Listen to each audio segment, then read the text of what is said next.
Yo, what's up guys, it's your boy Maverick and welcome back to your week daily dosage of Draft to Glory. Hopefully you guys are enjoying the new dynamic, which is obviously episodes from Wolf and episodes from myself. So hopefully you are enjoying that. You get to see as much as both of us on this channel, which is potentially or hopefully a good thing and something you guys enjoy. Now, I've seen Wolf get some of the heat which I'm used to getting on Draft to Glory or this series when he picked Kyle Walker at centre back instead of Sergio Ramos. So it was a baptism of fire for him, but he did manage to win the draft. So he's out here winning drafts.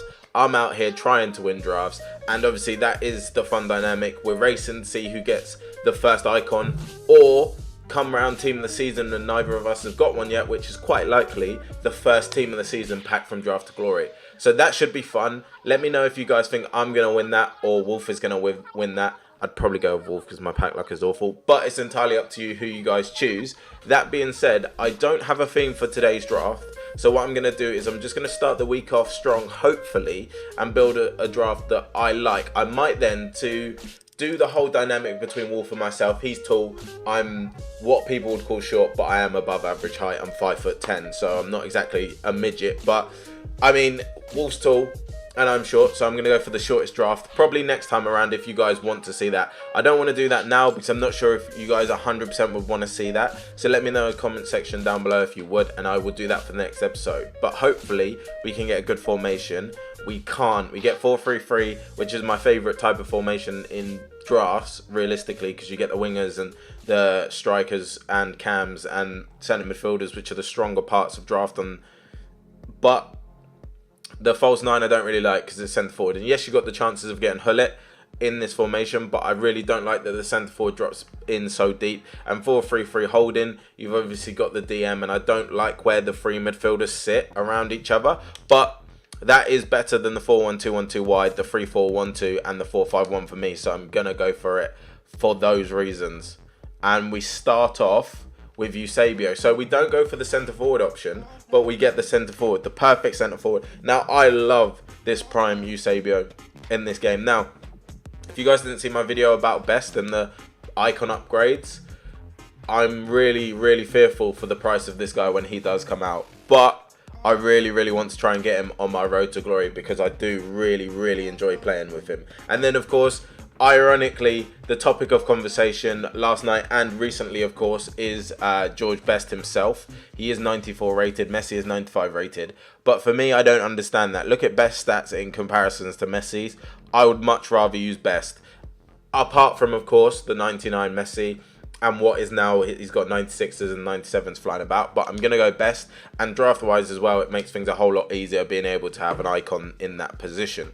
Now, this side, this has genuinely been the most perfect start. I have literally, for a front three, which free formation in draft is my favourite, I've got my three favourite players within draft, being Best, Eusebio, and team of the season Neymar. Now, you guys know, if you've watched my channel for a long time, I love using this Neymar. I destroy with this Neymar, and he is, for me, my most fun player to use. Him and Mbappe are equal as my most fun players to use in this game, any version of them. And I'm buzzing about this start. Hopefully it can continue on, but the attack free being that good, I don't really mind that much what the rest of the draft is. I'm not going to lie to you.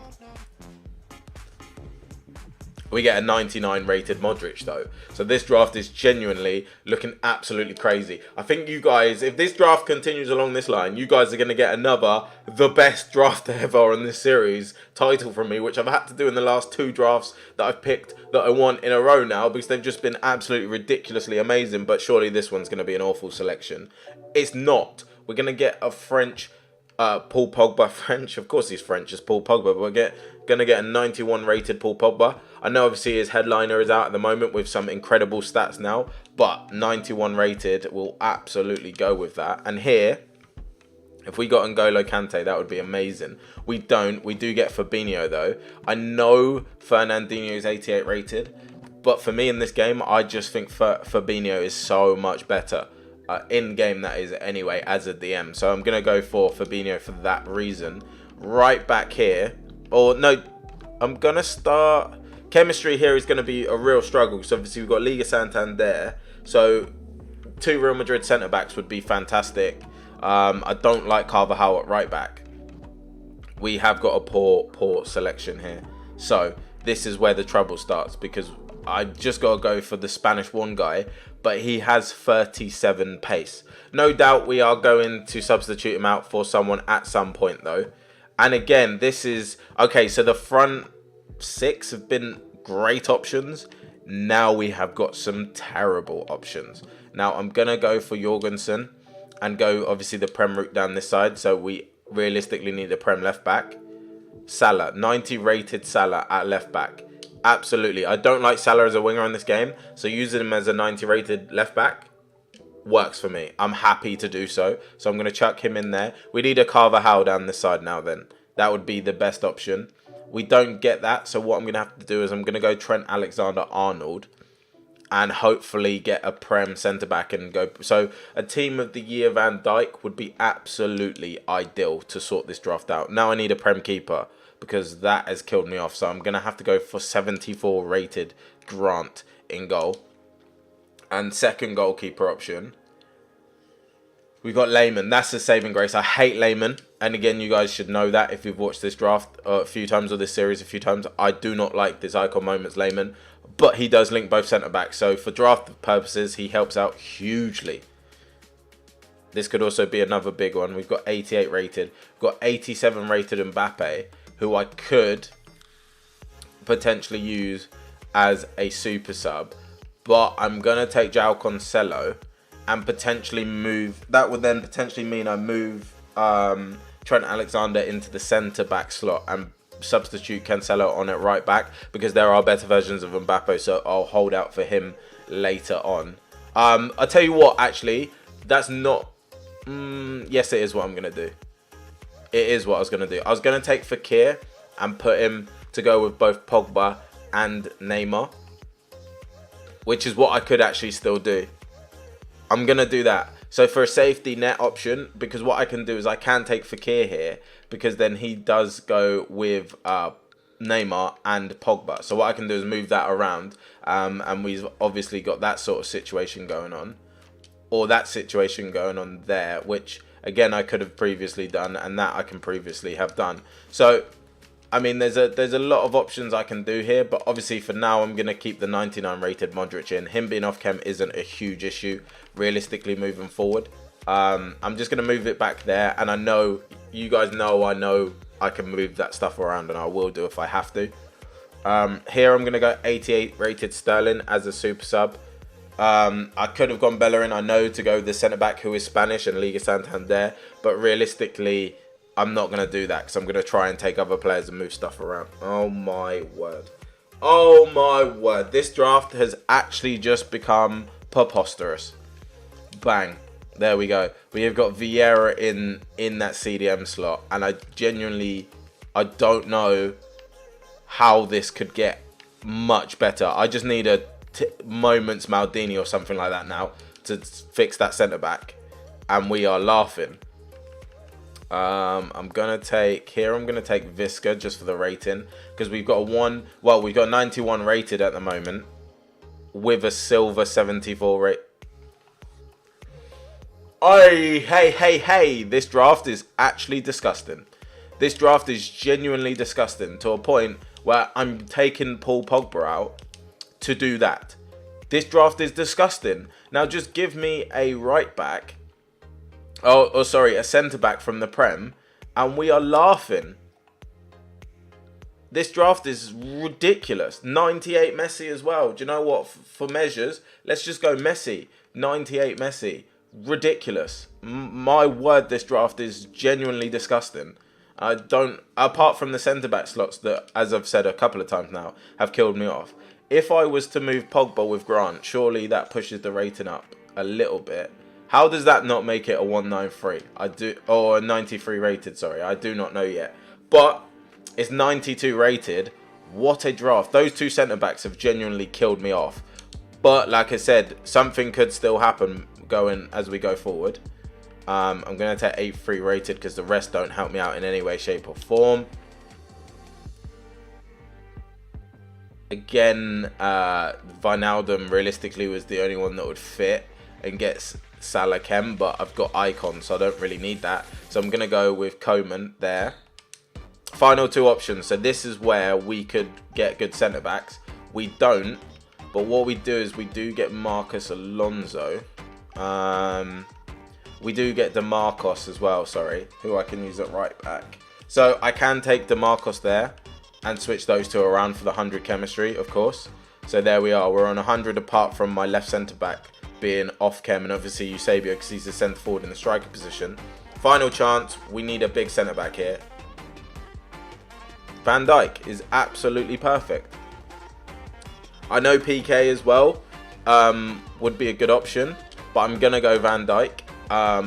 What I could do if I really wanted is I could go Van Dijk right centre back. I could then go Trent Alexander-Arnold at right back, and that works out nicely, putting Modric, who's 99 rated, onto 7 chemistry, which I feel like that is going to be the play for me. And if I really wanted to, Jorgensen versus Fabinho, because Fabinho would be on 7 chemistry if I play him here and get a Prem manager. So I'm actually going to play Fabinho in DM or in centre back, and hopefully I get a Portuguese Prem manager. For Jose Mourinho out, as I was as a United fan, I now want Jose Mourinho as a manager option to pop up.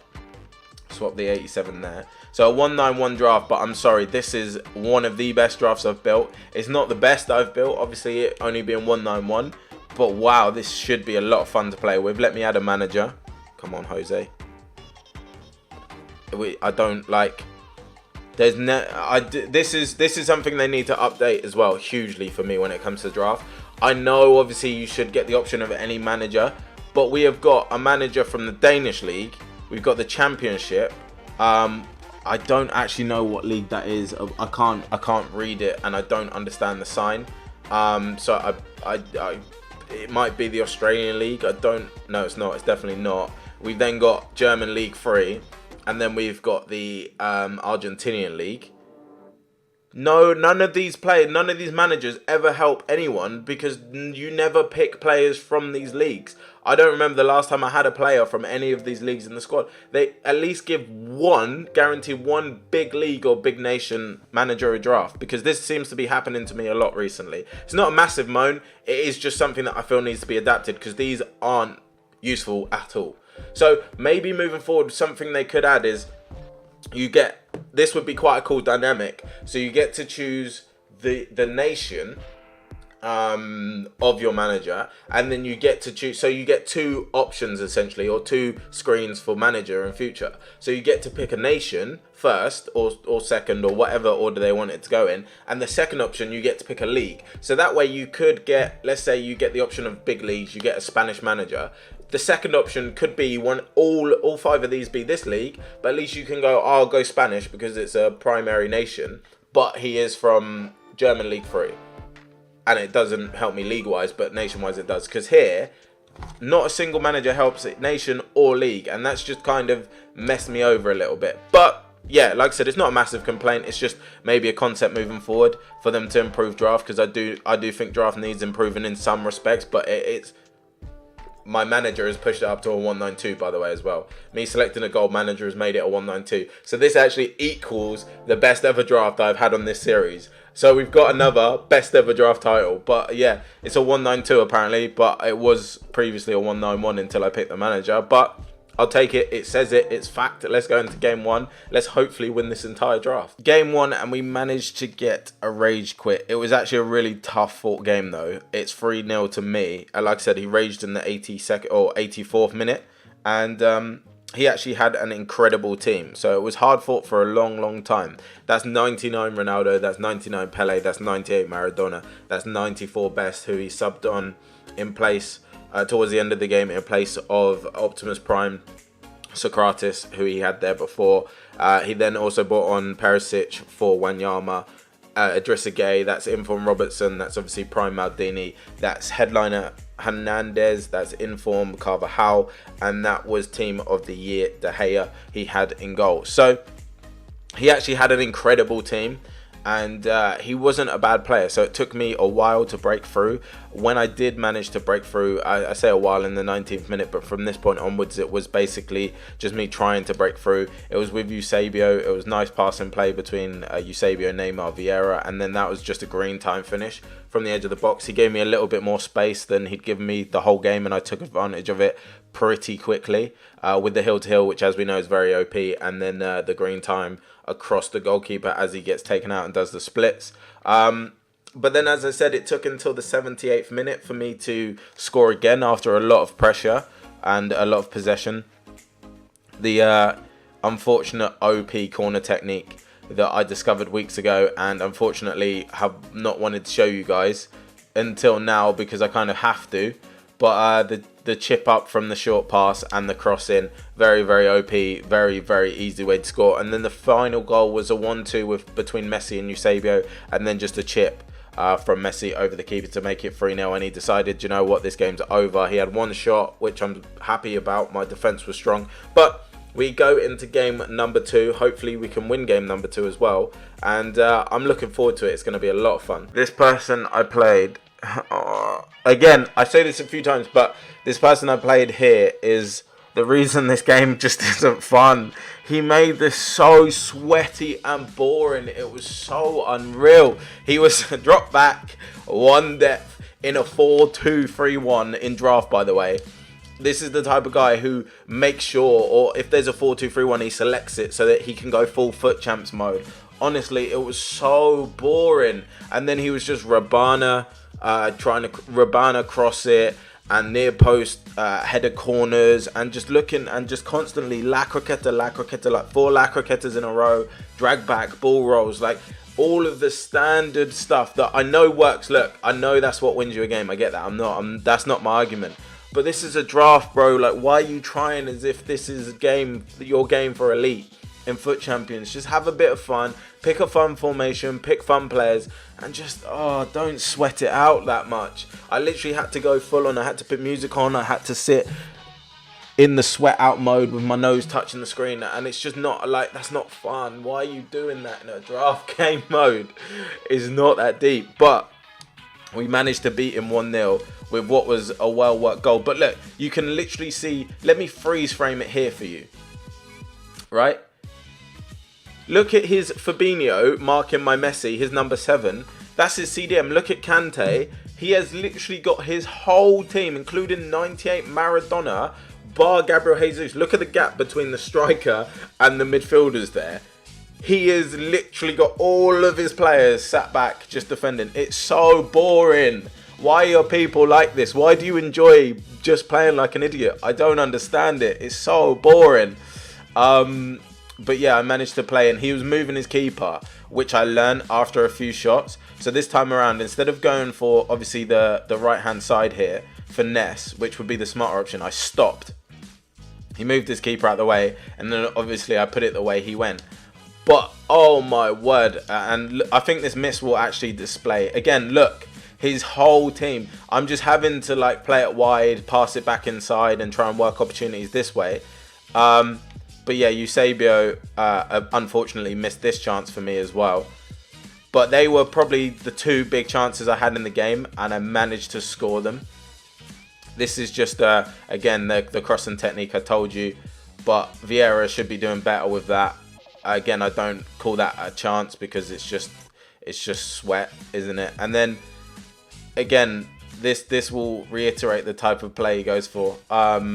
Oh, well, actually, it didn't, because I thought it was going to be one of the La Croqueta ones where I just decided to take him out, because when someone chains La Croqueta together, your best option is to take them out before they get near your goal, because you actually can't tackle someone even though you know exactly what they're doing, because he did it about 40 million times.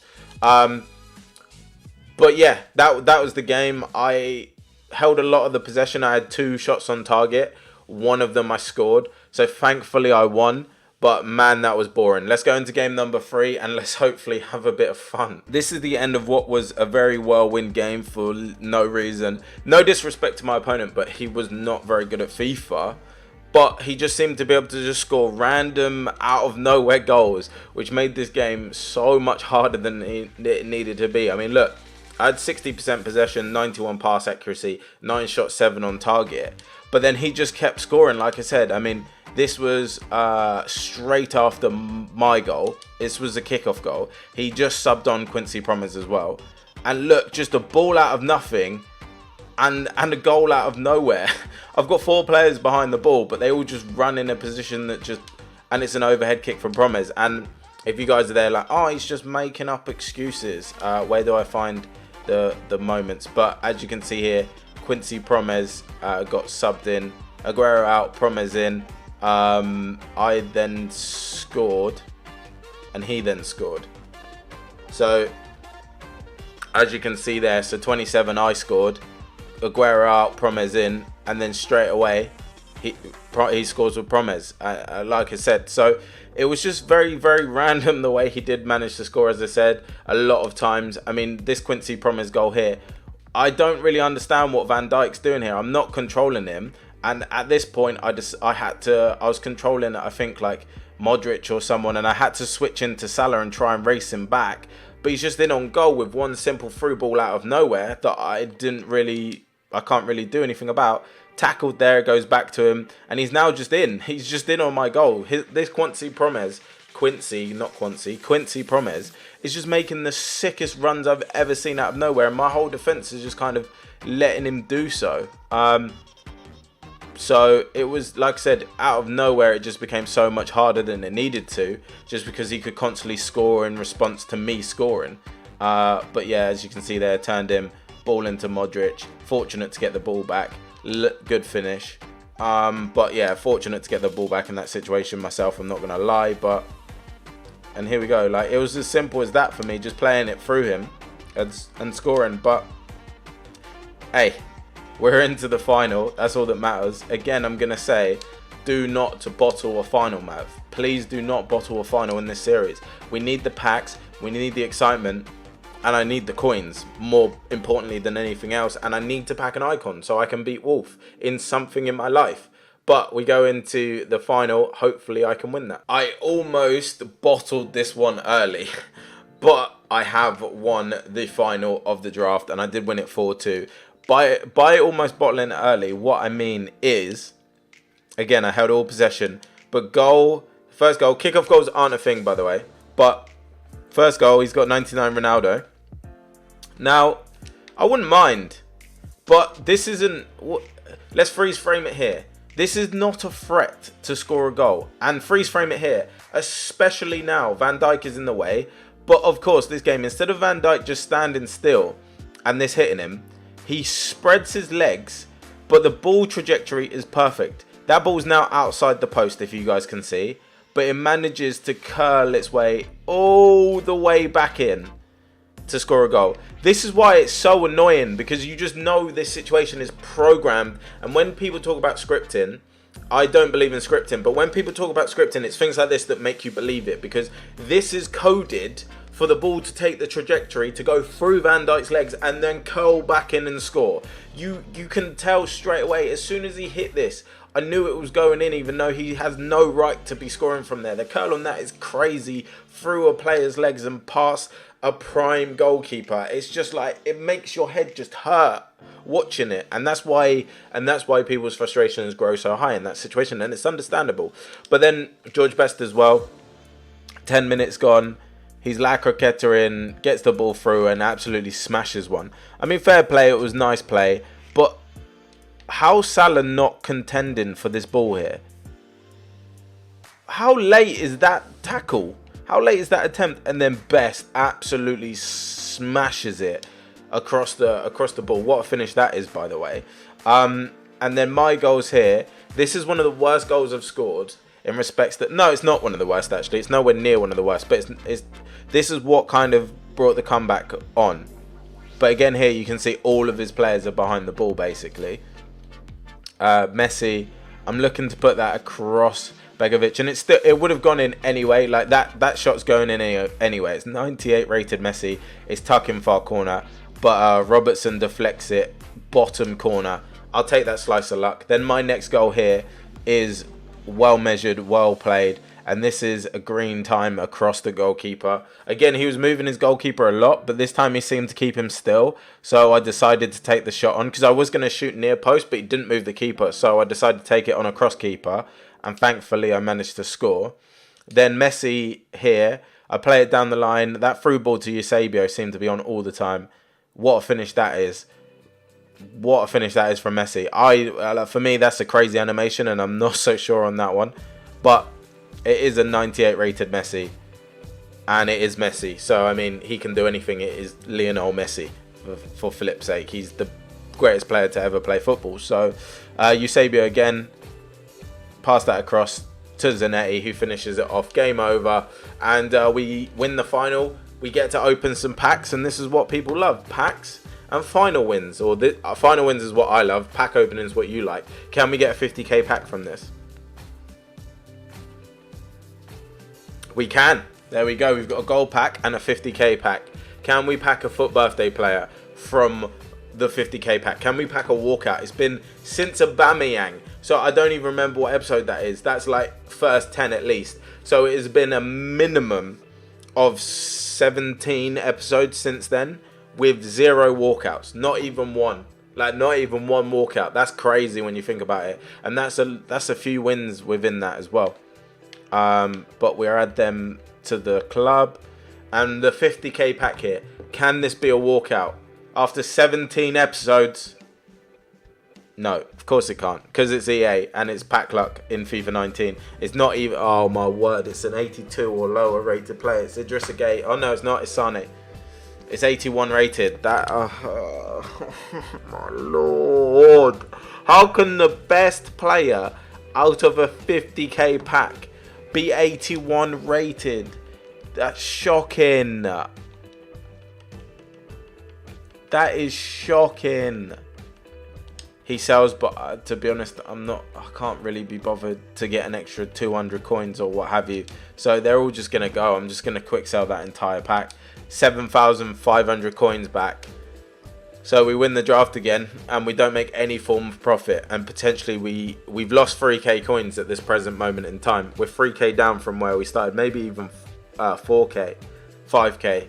So we've won a draft and we've actually lost coins. This happens so much in FIFA now. Is crazy. And that, again, for me, I mentioned reforming manager picking. There needs to be a huge reform in the rewards in draft. Whether that be you at least get a coin reward every time, as well as packs. So instead of that 5k gold pack, give me 5k coins and a 50k pack. That way, in that respects, you can't lose coins, because from the match bonuses, you obviously make the difference between 5k and 8k, let's say, quick sell value back from the 50k pack. So with the 8k added to 5k as well, you've got yourself 13k back. From then the match bonuses, which is 4 matches, you get a roughly 2k back. So there you go. You've got your 15k entry back at least, minimum. But the fact you can win a draft and not make 15k back is a problem for me. That I really see that as a problem. You should never get less than 15k for winning, ever. And I know people say you get that more than that in packs. That's not the equivalent. Can I re-enter without it hindering me is what's important realistically. But hey, we won the draft, and I'm still enjoying playing draft. We're at 62 wins before we are 20 losses, which was the new target I set myself. Someone in the comment section gave me that target, and I have completed that, so I'm happy about a lot of things. Like I said, or as you know, Wolf will be back tomorrow with his Road to Glory, his Draft to Glory episode, so make sure you check that out tomorrow at 10 AM. But for now, it's been your boy Maverick, and until next time, I am out.